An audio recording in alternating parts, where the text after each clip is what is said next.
Mumbai Tug brought to you by Sunny's World. Pune's Pride Sunny's World, Life in Funshine. Resort weddings, events, restaurants, adventure wellness. Sunny's World, perfect destination for every occasion.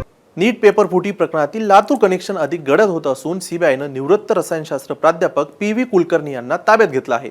गुरुवारी लातूरमध्ये चौकशी केल्यानंतर त्यांना प्रथम पुणे व नंतर दिल्लीला नेण्यात आलं. या प्रकरणात कुलकर्णी यांना अटक होण्याची दाट शक्यता आहे. नीट पेपर फुटीचं नाशिक, पुणे आणि लातूर कनेक्शन काय आणि पी.व्ही. कुलकर्णी कसे अडकले, पुढचा नंबर कोणाचा, हे पुढील काही मिनिटात पाहूयात. नमस्कार, मी स्वानंद बिक्कड, मुंबई तक मध्ये तुमचं स्वागत.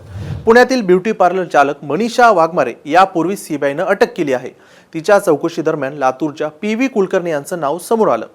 कुलकर्णी आणि वाघमारे यांच्यात नीट परीक्षेच्या प्रश्नपत्रिकेसंदर्भात संशयास्पद संभाषण झाल्याचं तपासात निष्पन्न झालं. या माहितीच्या आधारे सीबीआयचं पथक तातडीनं लातूरमध्ये दाखल झालं. गुरुवारी सीबीआयनं लातूरच्या ट्युशन एरियातील खासगी क्लासेसवर छापे टाकले. यावेळी 2 क्लास चालक, एक नीट समुपदेशक आणि निवृत्त प्राध्यापक पी.व्ही. कुलकर्णी यांना ताब्यात घेऊन कसून चौकशी करण्यात आली. चौकशीनंतर कुलकर्णी यांना तातडीनं पुण्याला आणण्यात आलं. पुण्यात प्राथमिक चौकशी पूर्ण झाल्यानंतर त्यांना पुढील तपासासाठी चौकशीसाठी दिल्लीला रवाना करण्यात आलं आहे.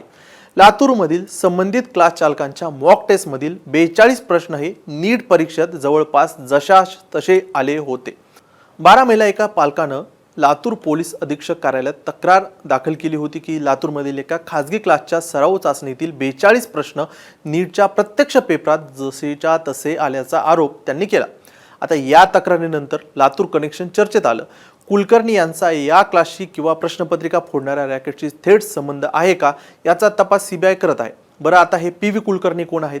पी.व्ही. कुलकर्णी हे लातूरच्या एका नामांकित महाविद्यालयातून रसायनशास्त्राचे प्राध्यापक म्हणून निवृत्त झाले आहेत. वैद्यकीय प्रवेश परीक्षांसाठी विद्यार्थ्यांना मार्गदर्शन करण्याचा त्यांचा दीर्घ अनुभव आहे. त्यामुळे नीट समुपदेशक म्हणूनही ते कार्यरत होते, अशी माहिती आता आहे.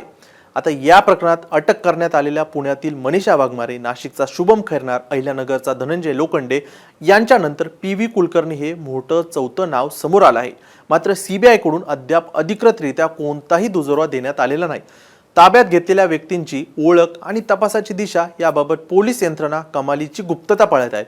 आता लातूरमधील आणखी काही क्लास चालकांचा यामध्ये समावेश आहे का आणि पेपर फुटीत आणखी कोणाचा सहभाग आहे हे येणाऱ्या काही काळातच समजून येईल. यासाठी तुम्ही पाहत राहा मुंबई तक.